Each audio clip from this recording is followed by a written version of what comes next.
Hello and welcome to the No Balls Podcast. This is an emergency podcast, everyone. As a lot of y'all know, we are Mets fans around here, and Juan Soto has officially signed with the New York Mets. Finn, how are we feeling off the bat? Let's go. I'm feeling elated. Glenn actually spent money. I am elated as well. Cohen really, he hadn't really spent the big bucks in his time as the owner. I think it's just the opportunity was never there yet. Um, I think the one time we were really close was Bauer in the 21 free agency. I think we came up second place to the Dodgers. Yeah, Only other one was Yamamoto, who I honestly believe was just using us as leverage to get the Dodgers and Yankees to raise their offers. yeah, I think we came in pretty close on Yamamoto too, but Soto now is the first big profile free agent to come to the Mets. Right away, this is huge. Things have been shaping up. We've thought that it was maybe we were the favorite to sign Soto, but we didn't think it was like guaranteed. Like we didn't think it was 100% likely, just because we thought it was a good split between other teams, or at least that's how I felt. I thought there was a pretty solid chance he went to the Red Sox, and then there's also a chance he goes back to the Yankees. How did you feel throughout this entire process? Like, how confident were you in this outcome? I thought that his preferred destination was the Yankees, but if sources were correct that their top offer was 710, you can't leave 55 million on the table. I don't know many players that would do that. Yeah, so I've seen since I don't know who else did it, who put it out there, but that the Yankees put out 760 over 16 was their top offer. Interestingly, with this Mets deal, there's no deferred money, and escalators that could cause the deal to reach above $800 million. I'm sure those will be finalized within the next couple of days. Um, I mean, this is big. I'm seeing that there's also a big, hefty signing bonus on this Soto deal. I doubt it's going to be on Spotrac already, uh, but I mean, this is big. We can say the average annual value is $51 million for right now. It's going to be lower than that by the time we figure out what the signing bonus situation is. Um, how do we feel about that average annual value, Finn? I feel like that is a lot to pay up if we do not sign the bullpen. Bullpen Certainly, loses you playoff games. certainly, but how do we really feel like this is like? I understand that sure, Juan Soto is not going to produce $51 million for the next 15 seasons for us and just on the field value. Uh, but I don't think we really cared. I think where the way we are working is we have a smart front office, we have endless payroll, right? We deep pockets with Steve Cohen, right? We We don't need also have a window. Francisco Lindor, who is one of our best players, is in his 30s. yeah, exactly. Like we can't just we you can't expect everything to be a a fair value deal. In free agency, you have to overpay for players. That's a part of free agency. Um, he's now the second highest uh, paid player in Major League history on an average annual value standpoint, uh, and now is the highest paid uh, like figure. Um, if that makes sense, like total figure in Major League history. Um, like I think this is huge. 51 million, like it sounds crazy, but with how much extra money compared to everybody else Cohen has, I don't think it matters. It's essentially you added one soda, that's huge. Um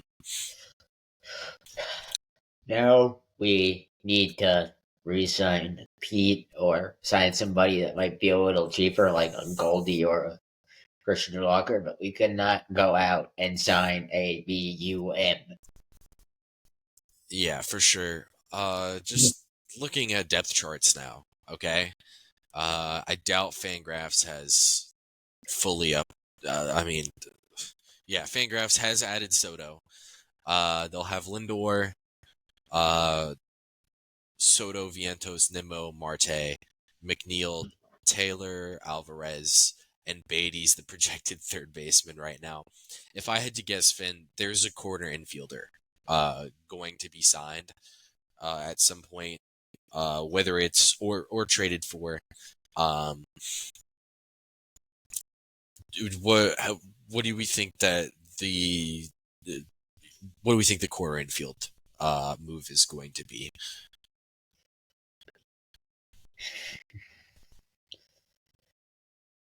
I think it will be the veteran Christian Walker on like a 3-year deal with a third being a neutral.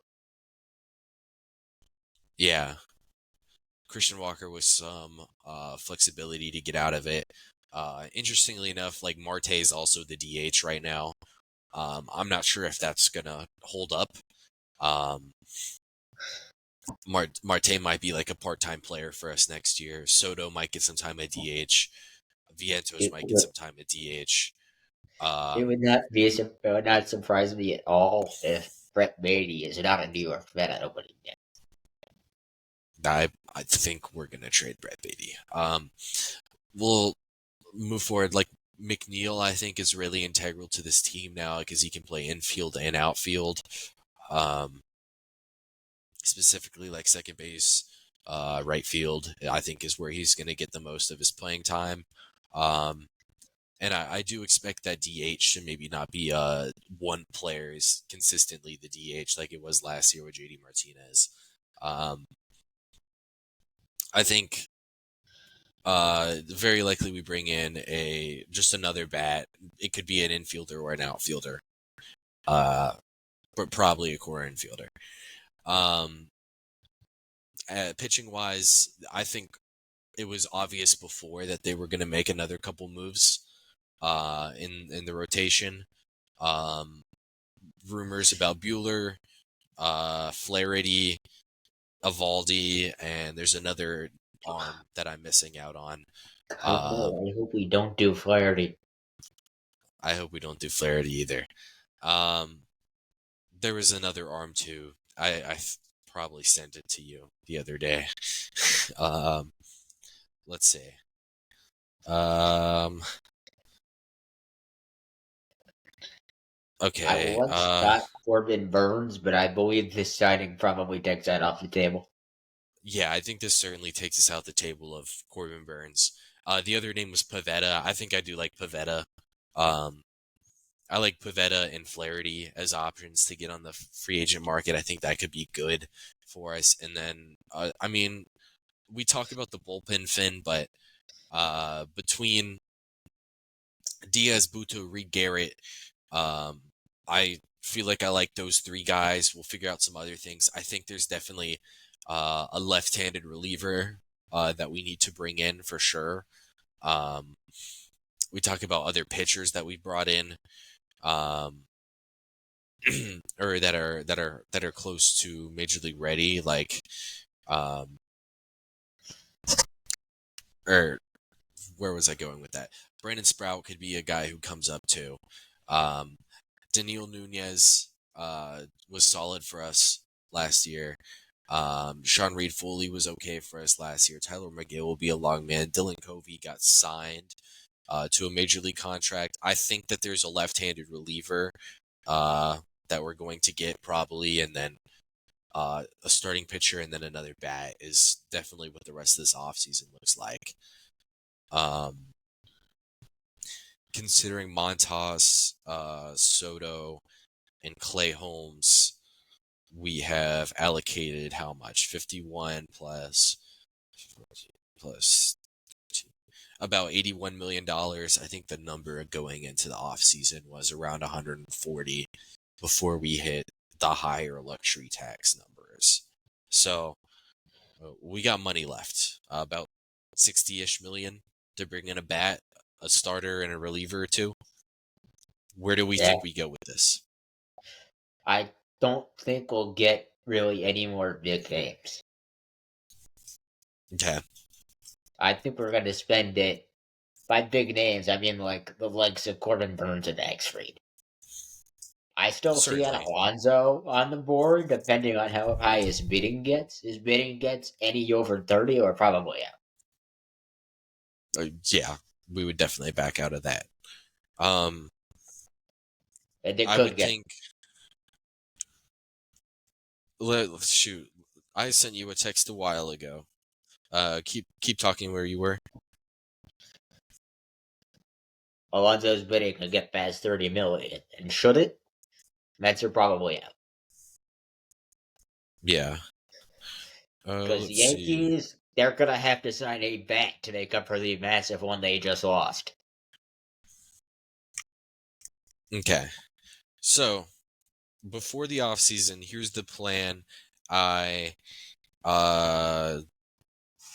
talked to you about if we didn't get Soto and we couldn't bring Alonso back. I said Bueller, Manaea, Tanner Scott, Jose Iglesias, Blake Trinan, Jesse Winker, or Tyler O'Neill. Tyler O'Neill has signed with another team, Baltimore. That was a nice signing. Willie Adames, we'll talk about that signing in a second. Jesse Winker probably doesn't fit with us having Soto on roster now, so probably scratch that one. I still like Tanner Scott, Blake Trinan as acquisitions, and then Actually, Winker honestly, might, if he's going to be the DH that plays versus righties. yeah, but I think we'd want to keep the DH position open. That's how we played it last year and besides last year, that's how we've played it. I think And just a that's how good Stearns would. bench rat to have, because personally, I don't think Starling Marte hits good enough to be a DH. Certainly, if I had to predict, Marte would play right field over Juan Soto, um, at least a lot of the time. Um, no, so I would think bringing back Jose Iglesias to be an infielder who plays a little bit, I think is a good fit. I doubt he gets that much money on the open market just because the track record doesn't say he's a great hitter necessarily. Do you think bringing in two starters is still a thing we should do? I think that we should bring in a couple of depth starters. So that, like if say a Clay Holmes doesn't work out, we are not screwed over. Yeah. Um. So what? I do not Like, do think you? we should be going out and giving $40 million to Max Fried. Yeah. Do you think we should still be in the market for Bueller and Manaea? I think Mania, yes, I think we should be still be in the market for those. One of them. I do not think that both would be a good option because I think we need to spend at least $20 million on that bullpen. Yeah. Let's see. I'm trying to pull up the when Paul Blackburn's supposed to be returning because going into next season I wasn't thinking Paul Blackburn Also, I'd was rather going to be not healthy. rely on Paul Blackburn to be pitching well when he's healthy. Why not? He's been pretty solid. He's got a good track record. So it says 4 to 5 months. He had the procedure on October 11th, so he ideally should be good to go. Spring training time. And if Um, he had setbacks, I mean, we were supposed to get Senga back at the All-Star break, and look what happened to him. that's a little bit different of a thing, Finn. Blackburn had I mean, I guess it is a back issue, so that's not a good idea. But uh, like Blackburn is supposed to be healthy at the start of the season. You know what I mean? It's not like he's supposed to be getting ready within the middle of the season. Right now, our rotation: Senga, Montas, Peterson, Holmes, Blackburn. I would think that they would be ready opening day that way. I would like to get a 6 starter and run a 6-man rotation with that rotation. What do you think about that? I would not be against that. I'd like to see us get like a Walker Buehler on a prove-it deal. Not so sure I'd want to go Mania because I think he's gonna get something along the ballpark of 80 million over 4 years from a team that needs a pitcher. Yeah, I wrote him down for 84 over 4 going into the offseason.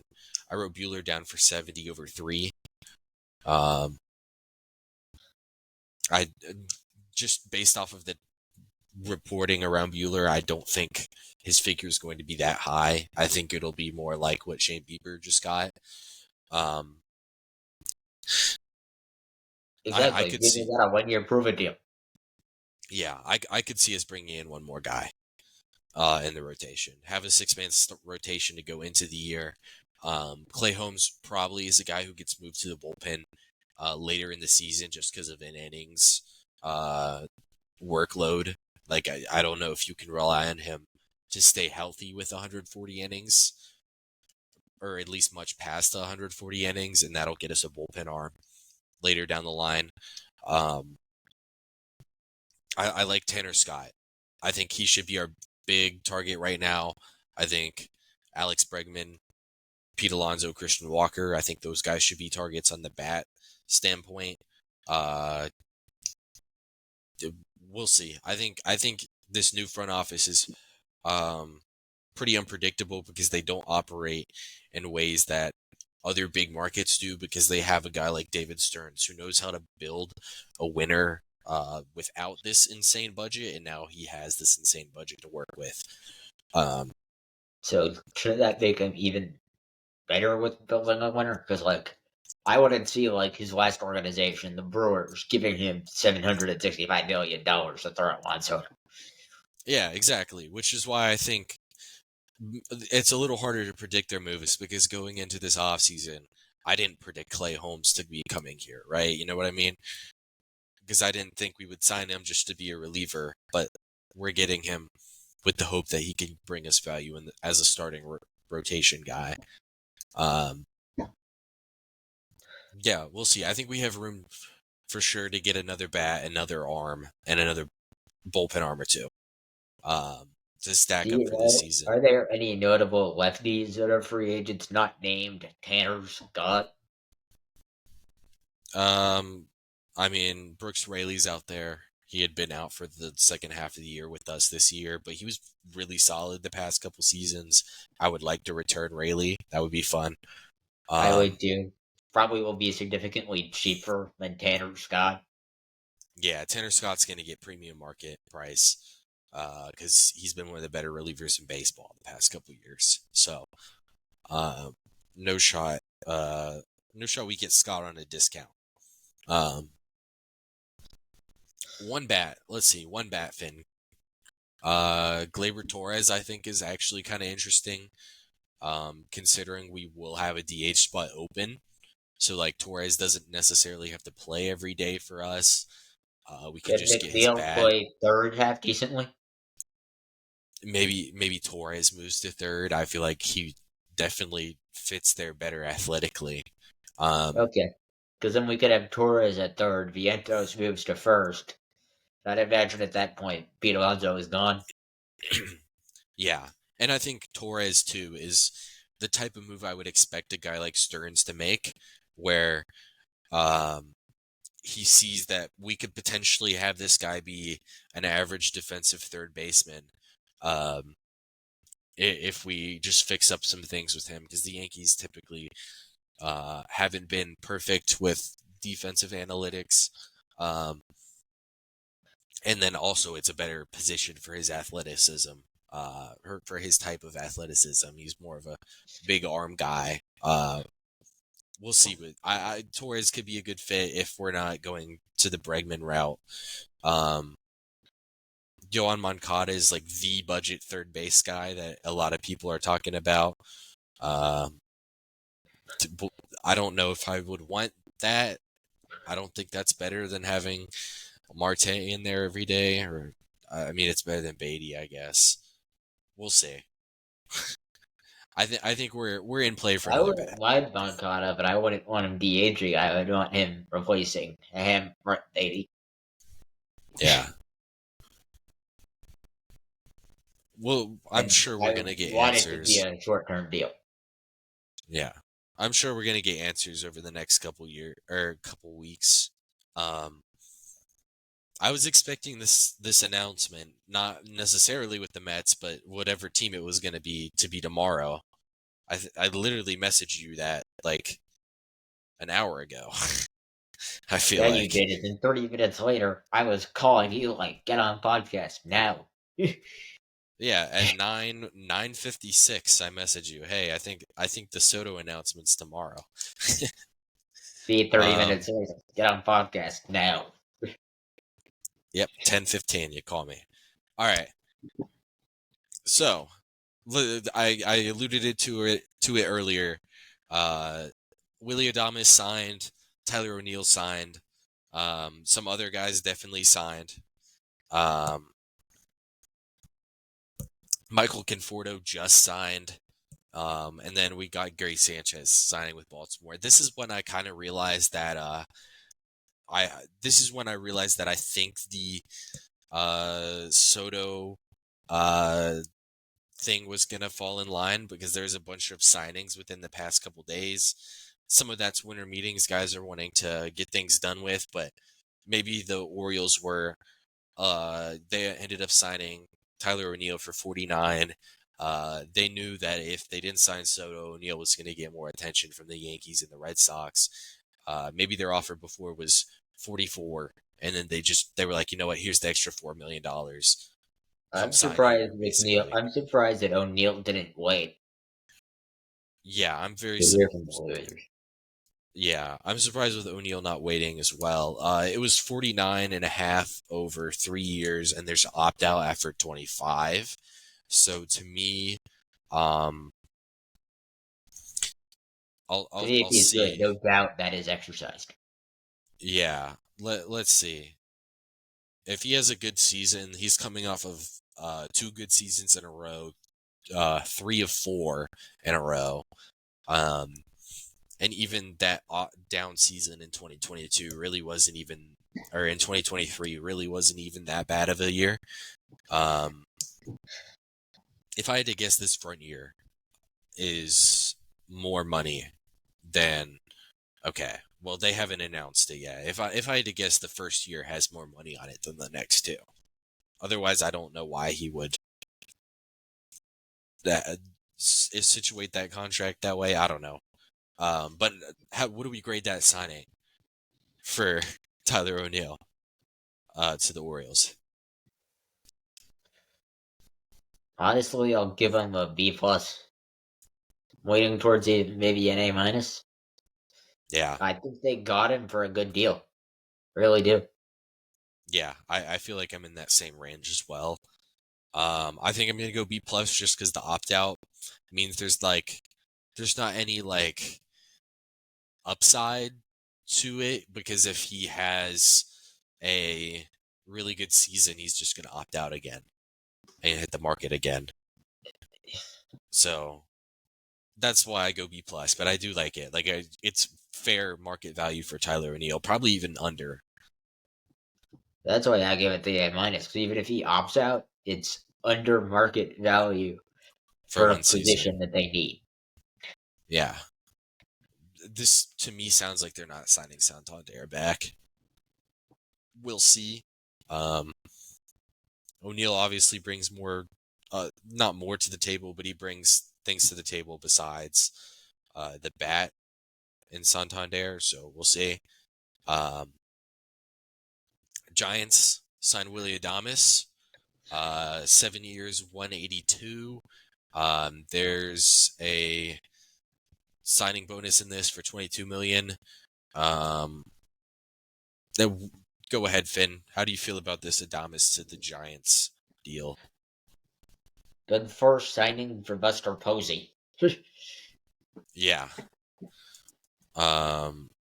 The rumors were they were going to cut payroll, and I was just like, I don't know if y'all are.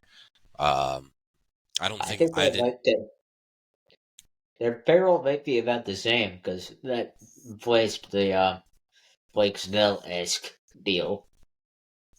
Yeah. Yeah. The exact terms of this haven't been announced yet. 26 million AAV for Willie Adames. It takes him till his age 35 season. Um, I think it's a good signing by Buster Posey because it really fits what San Francisco needed most. Um, they have gotten pretty poor production from the middle infield until midway through the season when they really got an alien type season out of Tyler Fitzgerald. Um, what Adames brings to the table is he's a really good defensive player. He's an above average hitter, especially for the shortstop position. Adames is a great player. I don't know. I've seen a lot of people overreacting to this deal um, because he played on Milwaukee, so they don't know that he's a really good player.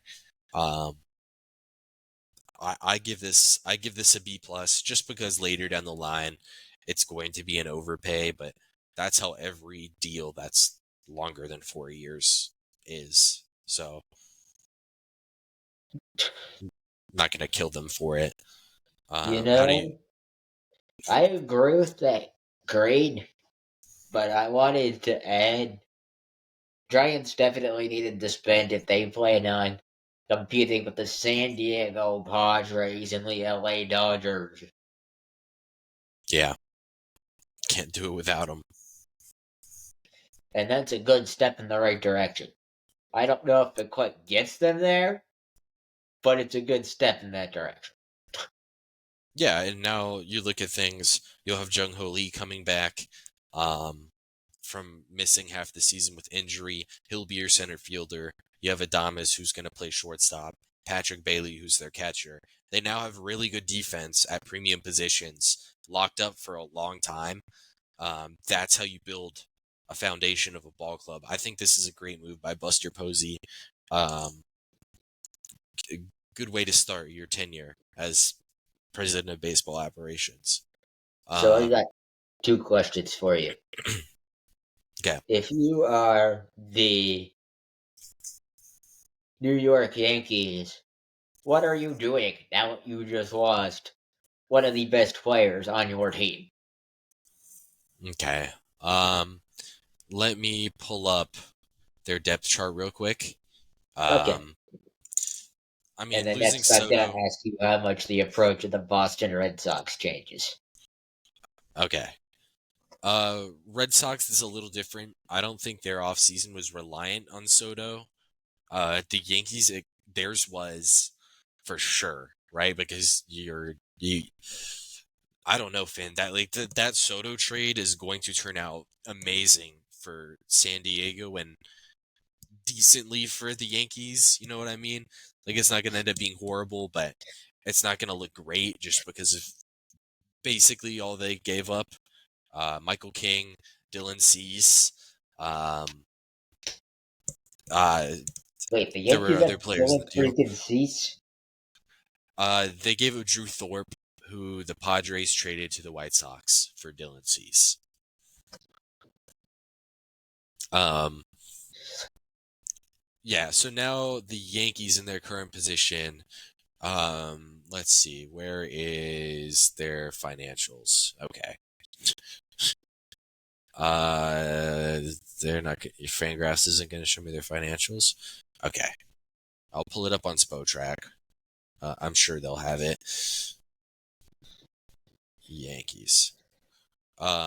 Yeah, Red Sox. They weren't like um dependent on Soto because they didn't have him. Um, So I think they can pivot easily. Teoscar Hernandez, they were linked to a ton. I think that's a good fit for them. I think I've seen some Arenado stuff with Boston, moving Devers off of third base. I think that's a path that they're going to go. I think they're the favorites for Crochet if I had to really pick a team that would get Garrett Crochet, I think Boston is probably the pick there. Um, I'm looking for the Yankees. There we go. Yeah, Boston, I think where their team is strong isn't in their current roster, but it's in their probably number one farm system in baseball, which will have um, Marcelo Meyer, Christian Campbell, uh, Roman Anthony, who's the number one prospect in baseball, and then Kyle Teal, who are all top 25 guys. Um, yeah, so I expect um, they'll still have a busy offseason. I expect Teoscar Hernandez to go there, especially now that they're out of the Soto bidding. Um, yeah, that's how I feel about Boston. We'll see. I think all three of the teams towards the top of the Soto bidding um, had really similar pivot plans based on how their roster is set up, which I think is really interesting. For the Yankees, they have, let's see, they have a 229 projected payroll.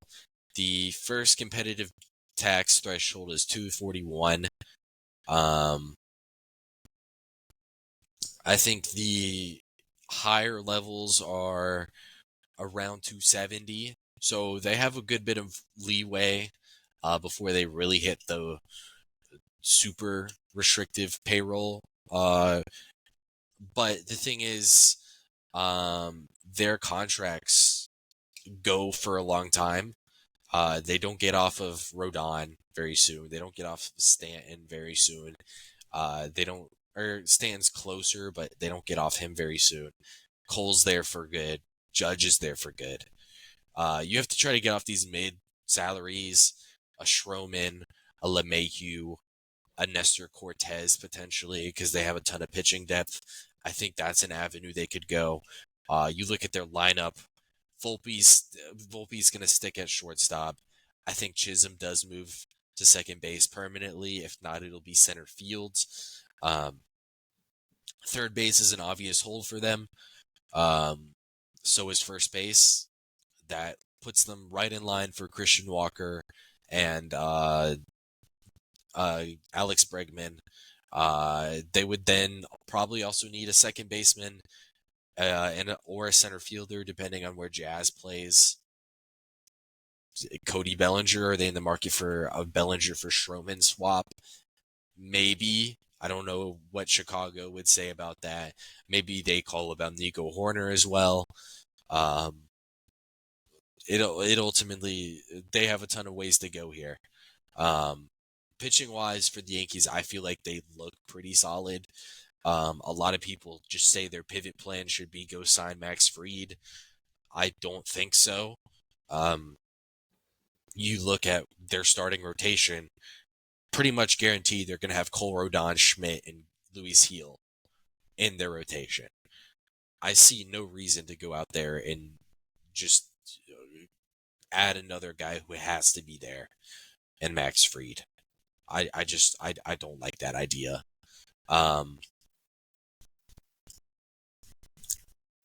guy who could win some playing time for them, Caleb Durbin, had a really good time in the fall league. Doesn't strike out. He's a really good contact hitter, not a great athlete. Maybe could play some third base. He hadn't done it much in the minors. We'll see. Bullpen for them. You look at it like Weaver's their closer, Ian Hamilton, Jake Cousins towards the back of it, Mark Leiter. They could add an arm. I'd say they should be a Tanner Scott team. They should be a Blake Trinan team. Go get some relievers. Patch up the position play.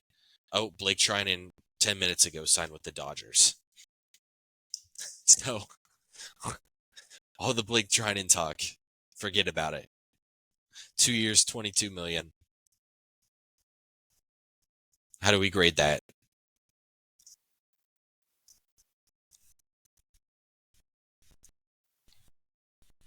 I'm gonna go B. Right at market signing that they do need. Yeah, I feel like for the Dodgers, it kind of had to feel like they had to bring him back.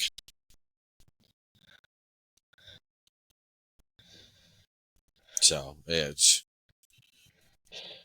Yeah, crazy.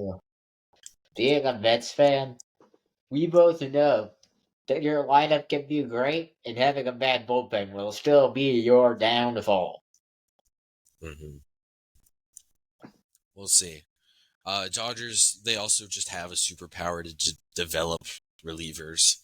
So maybe adding bullpen arms isn't as big um, of a priority for them, but yeah. Either way, uh, shit. Where were we before we went sidetracked on the Yankees pivot? Um, Okay, we were creating signings. Now let's go grade Luis Severino to the A's. yeah, I think I had talked about King and Severino on the episode I put out the other day because Wait, Sheldon King and I couldn't signed? record. Michael, I keep doing that, Finn. I did it to you when we when the Montas deal signed. I said Michael King instead of Clay Holmes because I feel like they're very similar. Um, uh, in my head, they're the same pitcher. Um, Clay Holmes, I talked about them in the episode the other day by myself because Sheldon had we couldn't record the other day, so I put out a short episode. Clay Holmes, Severino, I'll let you go first on either one. By the way, I did see that episode. I thought it was decent. Thanks, Finn. As for Severino, I'm sure that one is a B plus. I don't know how long he stays at A, but I could see that having real trade deadline upside if he's having a good season. Yeah, it's similar to the Angels signing. I feel like they had to spend money somewhere. I think they're gonna have a really gutted roster. Like it's kind of gonna be Severino making as much money as everybody else on the team. So uh, go ahead and get the guy. He might not be here in a year's time, but uh, it's a good move. I forgot what I graded it, but I feel like I was around that B range. So Clay um, Holmes, about a C plus because we paid him starters money, and I don't quite know if he will cut it as a starter. If he doesn't, that's gonna really sting. yeah. Well, how much? Where do you think he compares to Blake Trinan?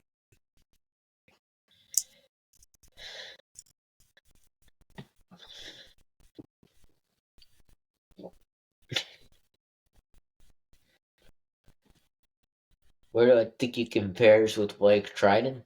I think it would have been different if we had given him like $10 million a year for 2 years as a setup.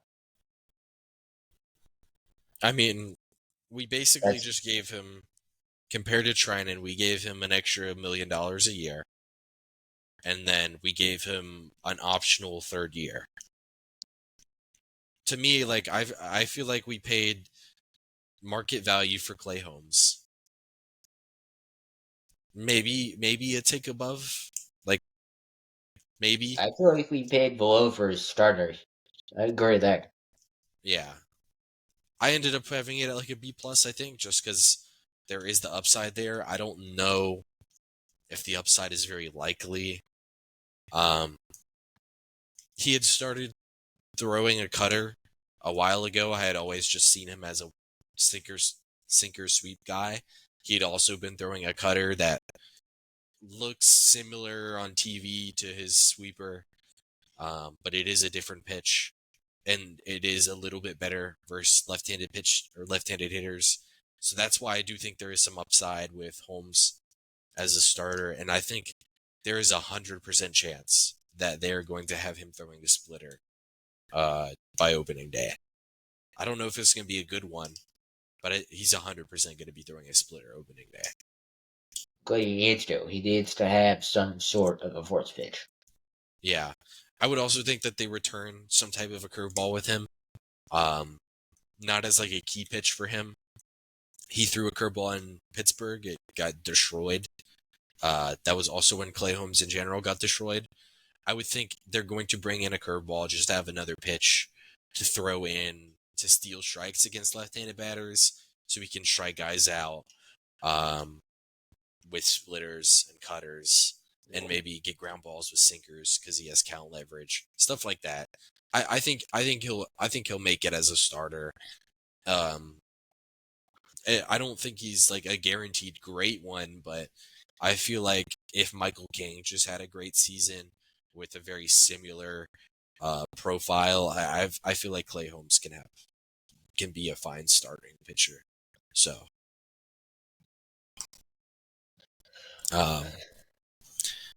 other moves that just happened because there's the Dodgers have made a bunch of moves since we've decided to do our emergency recording.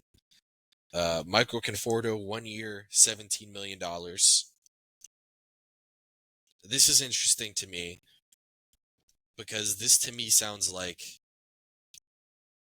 Teoscar Hernandez is going to Boston.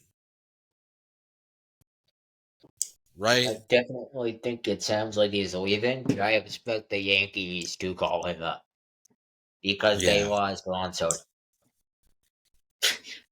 Yeah. I mean, the Conforto deal, like you can't give a 1 year deal a bad grade, so whatever.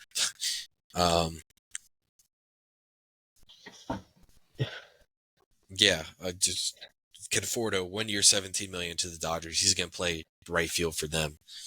If he plays left field for them, since he's a Dodgers left fielder, he will hit 40 home runs because that's what every Dodgers left fielder does. Is they play the best of their life. No matter who's out there, it can be Matt Kemp, Andre Ethier, Kike Hernandez, Matt Kemp. No matter who it is, if you're playing left field for the Dodgers, you will have the best season of your career. So, hopefully Conforto's playing right field. Yeah, that's big. That's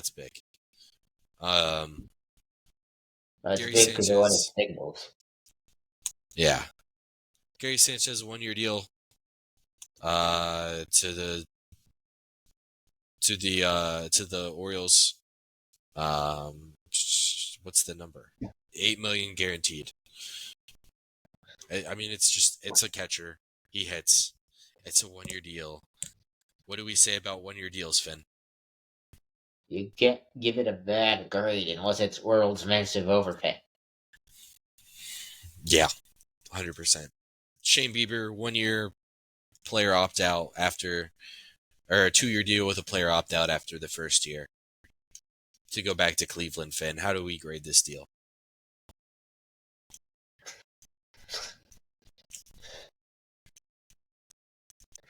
I think I'll give it an A. I do too. Cleveland needed to either retain him or sign somebody, and they did it. Mm-hmm. They also didn't commit a very long-term deal to a pitcher who I'm kind of concerned about health-wise. Yeah. Thing with this deal too, Bieber's not supposed to return until late 25. If I had to get, that doesn't sound right because he went down. He pitched 12 innings this year. I would think he comes back in June. I think that's a safe bet. That's a 14-month recovery timeline. The upside with this deal is he opts in and then the second year is really good, or he just gives you a really good 2025 and he opts out and hits the open market as a 30-year-old.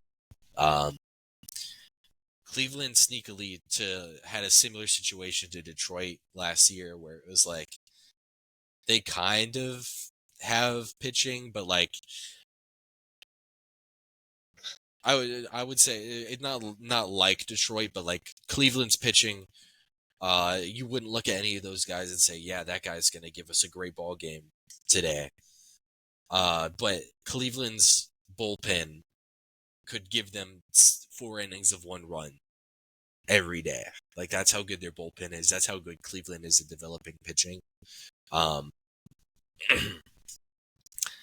I think Cleveland they'll figure something out with Shane Bieber. I think he's gonna be good there. I give it an A. So, shit. What else do we have, Finn? Do we want to talk about the Danny Jansen signing? Sure. We'll talk about it in June when Danny Jansen makes the All-Star team. I'm sure. Going to Tampa Bay, 1 year, 8.5. Same deal Gary Sanchez just signed. I think they're similar caliber players. Yeah. Except I'd imagine that Danny Jansen will start. Yeah. Before this, their predicted starter was Ben Rovert. Decent player. I'd assume it's a platoon between those guys. Rovert a lefty, Jansen a righty. Yeah. That catches us up to where we are currently. The Trinan one going up live is funny. We're seeing from Mark Feinsand that Conforto's signing does not take the Dodgers out of Teoscar Hernandez.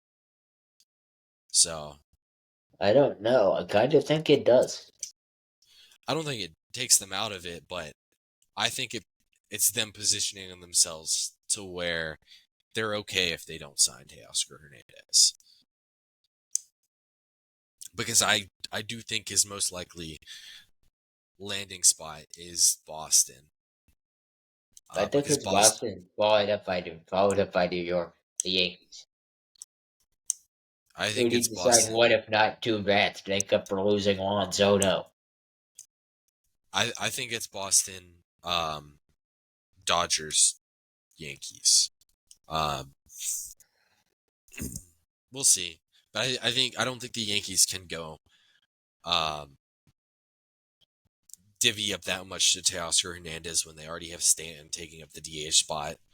And like you can say the same thing with the Dodgers having Ohtani as the DH, but the Dodgers will have a better defensive center fielder than the Yankees are currently expecting to roll out there unless they want to start Trent Grisham with his bat. I don't know if they want to do that. We'll see. And then we'll see. This is big. The first big domino of the offseason's fallen. If I had to guess during the winter meetings, we're going to hear another big signing, probably one of Fried or Corbin Burns. As it's shaping up right now, I think the Yankees and Red Sox are in play for those guys. San Diego could be a sleeper. For Fried, it's been said that he wants to go to the West Coast. To which I say, like, is he going to the Giants then? Now that they have the vacancy with Snell leaving, I'm not sure yet. Do you have anything else you want to talk about real quick? I feel like I could see Fried to the Giants because they do need to replace that big hole of Blake Snell. Mm-hmm. I could see them as like an Eovaldi. I don't know if they have anyone internal that does that. Yeah, I mean, they can always call somebody up, but they're not going to be Blake Snell. So, yeah, I agree.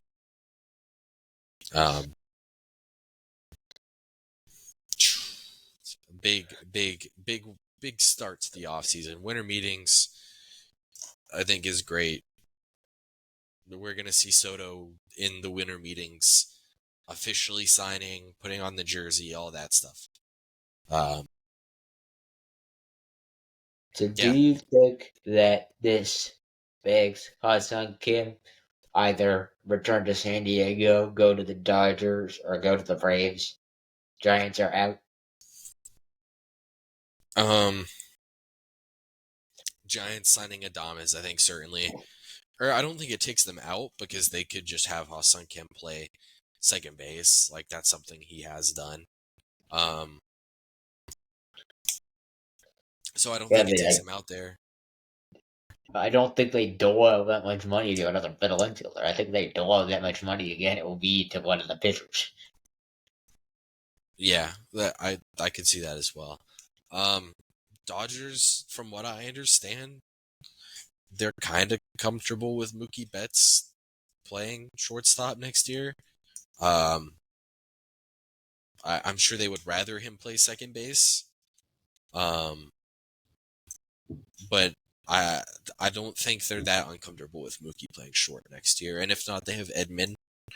And they can find somebody to go play center field.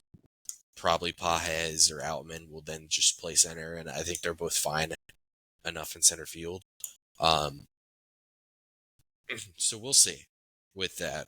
Kim, if I had to I give don't you a know if they prediction, win the bidding, but I expect them to be in the bidding. I think he goes back to San Diego. I think San Diego knows that they can't get good shortstop production out of Xander Bogaerts. They're better after his last couple seasons. Yeah, I think they know that. Um, I think they moved Luis Arias. I think I've been saying that all off season.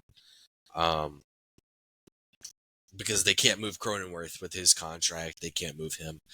So I think they play Cronenworth at first next year and they move Arias.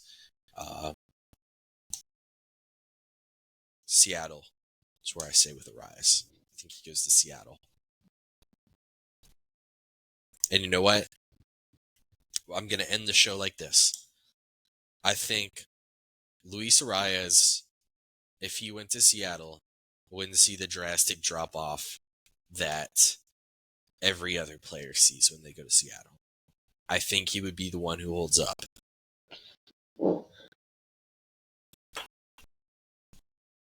All right. Are you good to wrap this one up, Finn? Yeah, I'm good to wrap it up. All right. That'll do it for this one. This is going up immediately. Shit.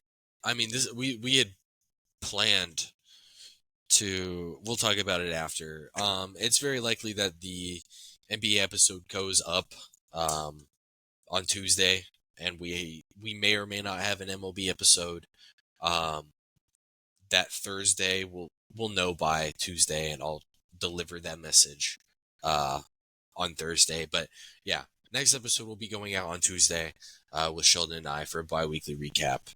Yeah, I'll see you guys then. Finn will maybe see you guys Thursday.